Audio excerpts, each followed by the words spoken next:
What's good, y'all? Welcome to my review for this week's episode of Tokyo Ghoul.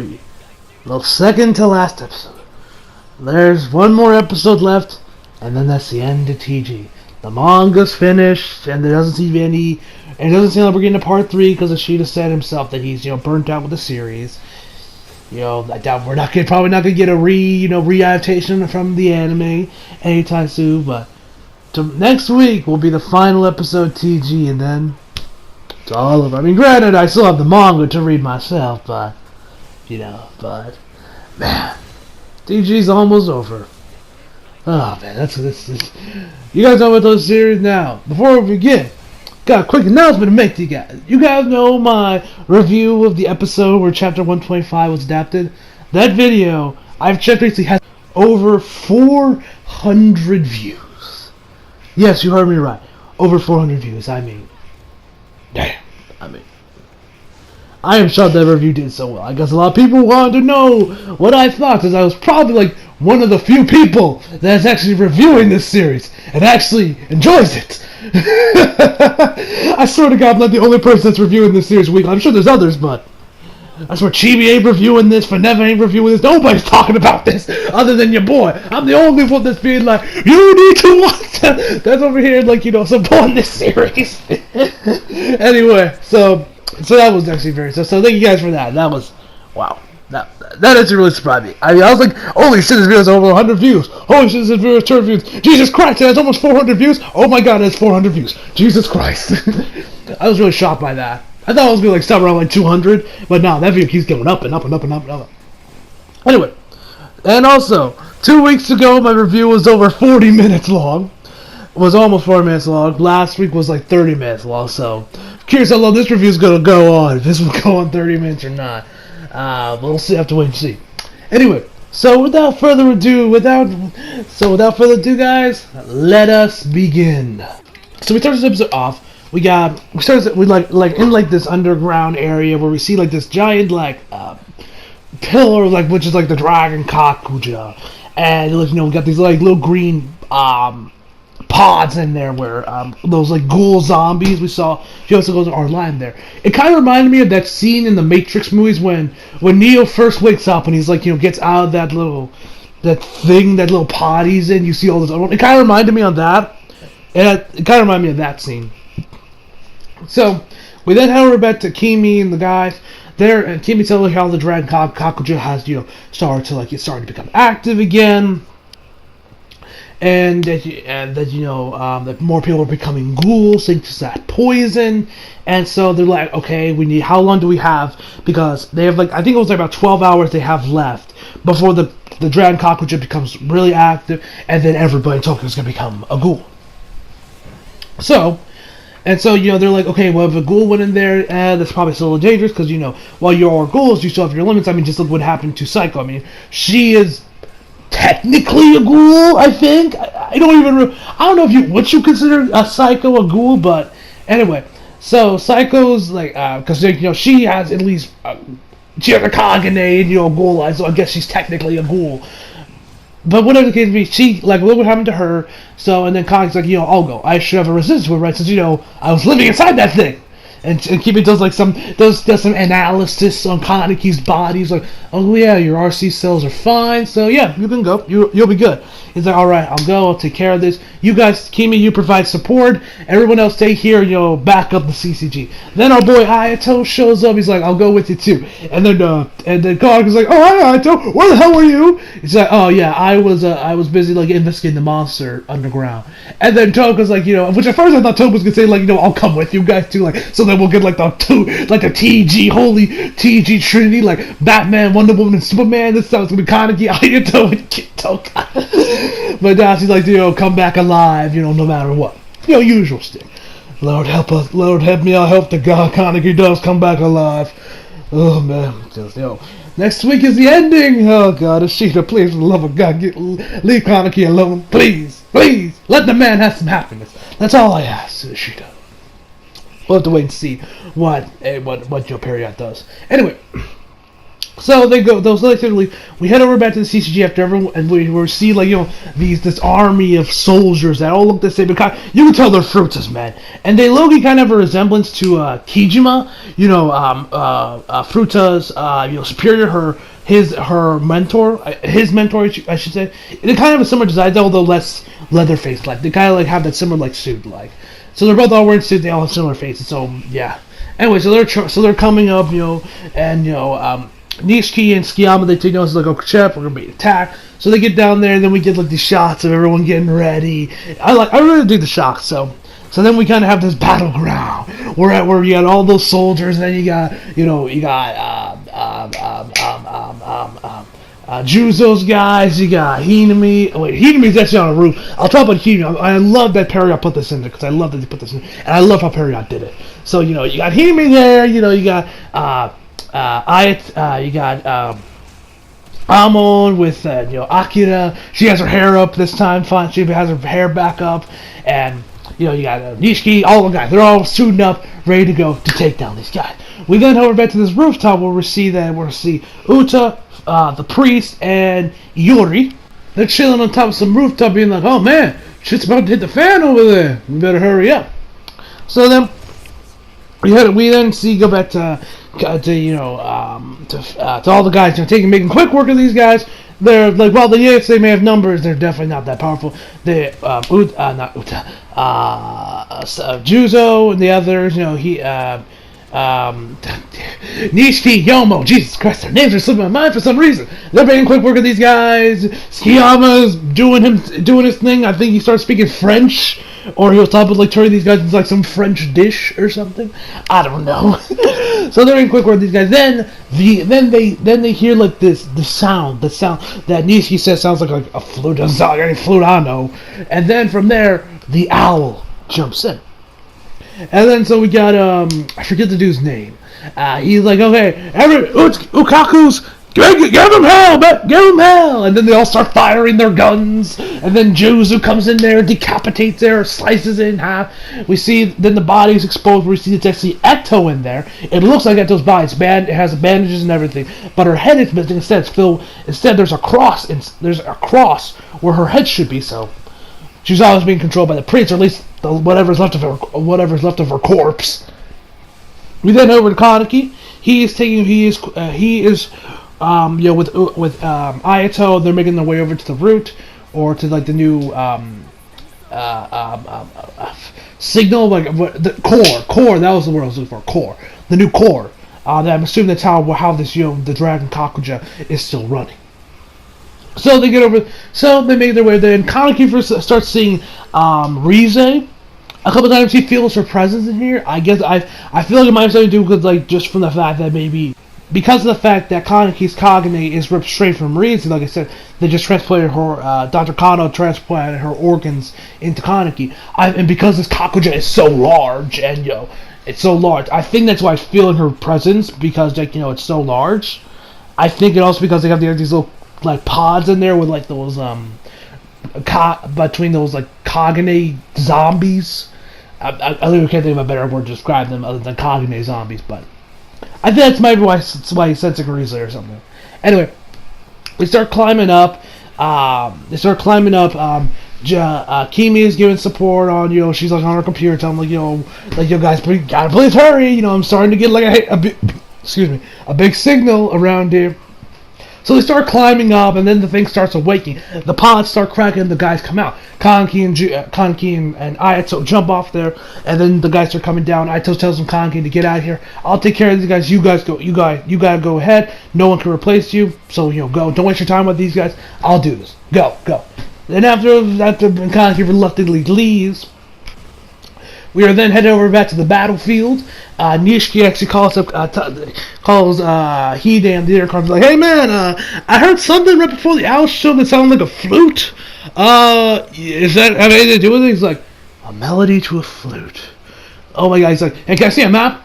And then Hide is like, okay, he looks at it, and then he tells Hinami to check. I think it was like south 3 o'clock, I think it was. And then we see Hinami's ability. Now, I can imagine some anime onlys were confused by this, so allow me to explain. So, in the manga, yes, I know. I bet y'all are tired of me saying, well, in the manga. But anyway, so in the manga, when Kaneki was like in the second half of the TG manga, when Kaneki created his own, like, anti-Algiri Ghoul, he used Hinami as their eagle in their skies, their bird. I guess she would always help out because I guess because her hearing was superior to most ghouls. I'm assuming they never really explained why they use Hinami for this specific role. So I'm assuming her hearing is probably just better than your typical average run-of-the-mill ghoul. They would use her as their eyes in the sky. She would tell them hey, I hear ghouls coming from this direction or that direction. She would help out Kaneki to make sure they would get their missions were success, and that they would live another day. So I like how they did it here, and I love the way that that Period animated with showing up she's like, okay, I hear footsteps, car engines, and then I love the little effects they added, and then a little bit farther, then we get the shot of them just speeding through these buildings where Hime does find Uta the priest and Iori. So I really dug how Period really did. I love how they did that. I don't know how it was in the manga, if it was the same way in the manga, but Period did an amazing job portraying Hinami's hearing skill. I love that. That was awesome. For somehow Iori feels the fact they've been caught. I don't know how she knows that Hinami found them. Maybe she just had that feeling. I don't know. But anyway, they're like, all right, we need to get to another. We need to move to find a location. So Iori and Uta, they go on they leave. Where then the priest is then met with our boy Kotaro Amon. And oh man, was this fucking awesome. So Amon comes out of nowhere, tries to slash the priest. He dodges, he blocks it with his kind. Where then he activates his shadow clone jutsu. I have no idea what the hell to call these clones of his, so I'm just gonna call them shadow clones. So they're going at the end of all grabbing Amon. They're like, impressive Amon, but I got years on you. And then they all impale him with this, I don't know what they're with their Kagane.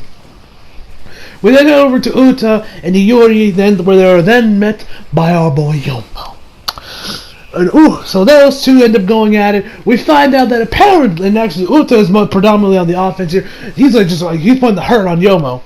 And so we find out that apparently, after he transforms into his Kakuja form, which I dug his transformation to his Kakuja form, we find out that apparently our boy Uta has always wanted to eat Yomo.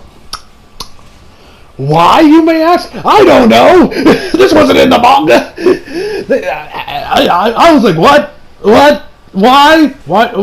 Y'all are friends, right? Why do you want to eat him?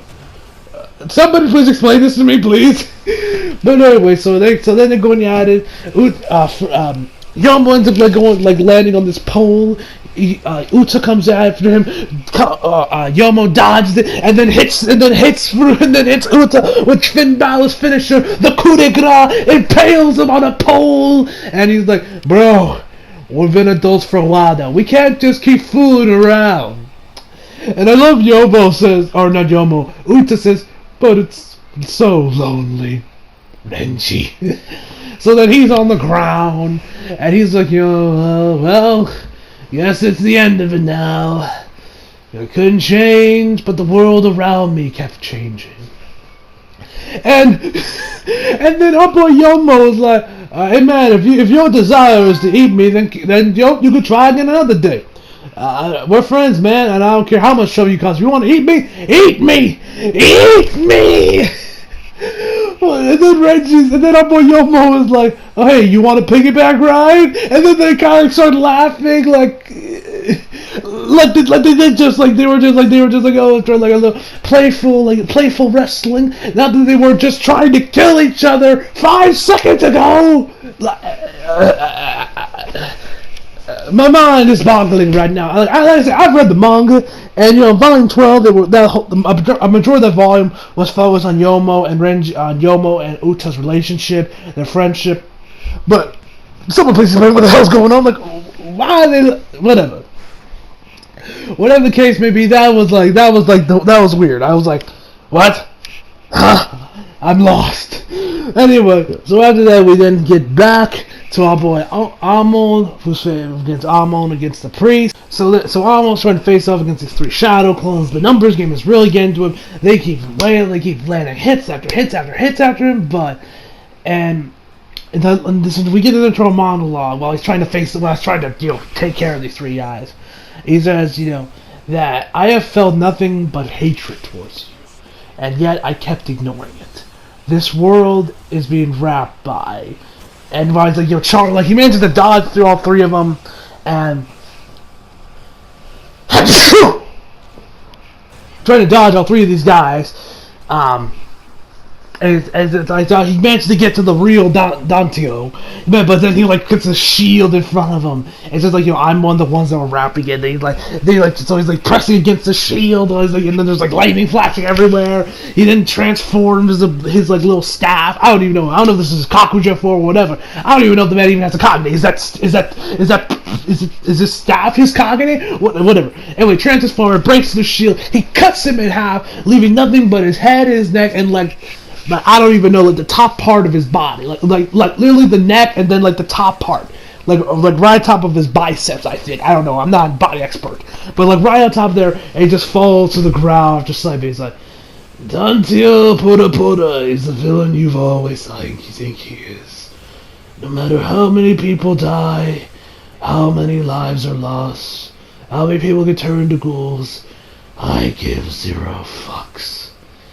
And to think that I would meet my end at the hands of someone as righteous as you. I could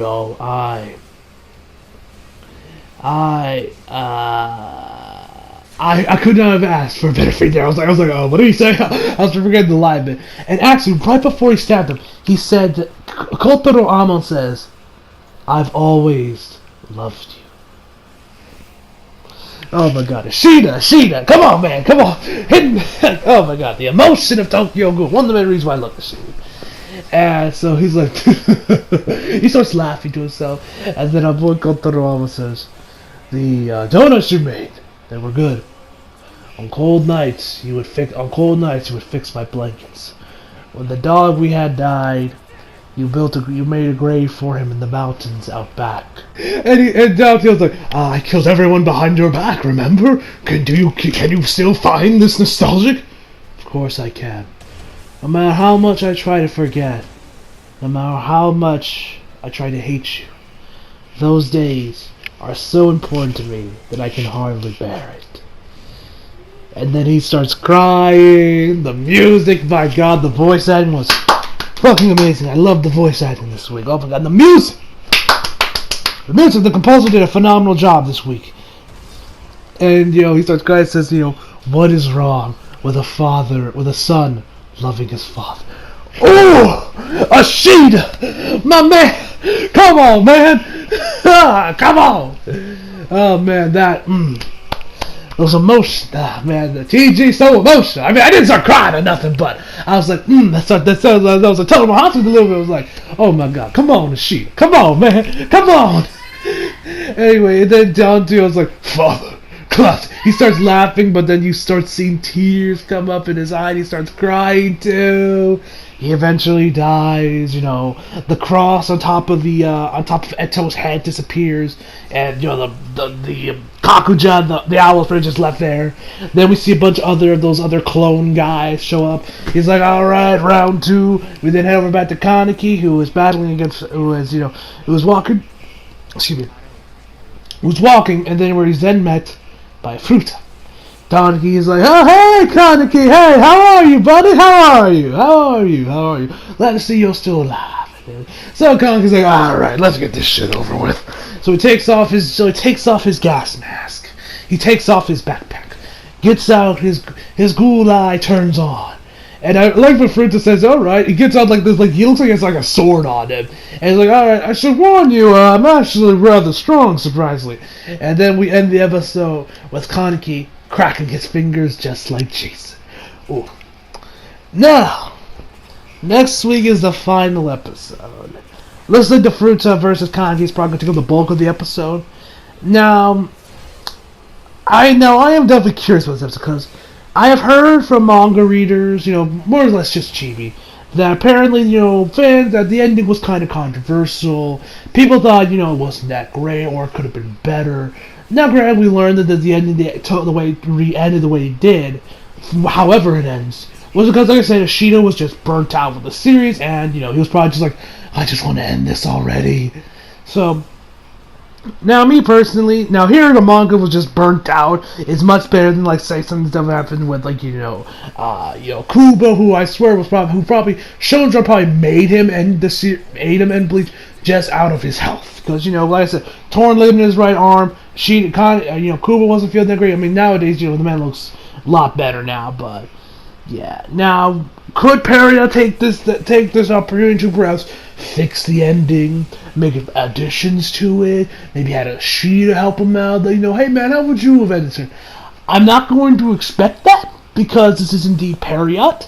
Now, like I say, well, yes, Period, I say, have done a good job, a decent enough job at ending. I mean, like I said, they went above and beyond the Call of Duty with Chapter 125, and like I said, I thought it was superior to the manga, but I don't expect them to fix the ending. Like, now for Bleach, when Period does Bleach, I wouldn't be surprised if they fix the ending and, tighten things up at the light novels and everything in there.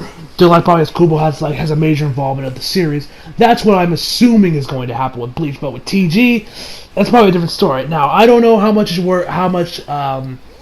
involvement Ishida has had with this season. I don't know if he's had any at all.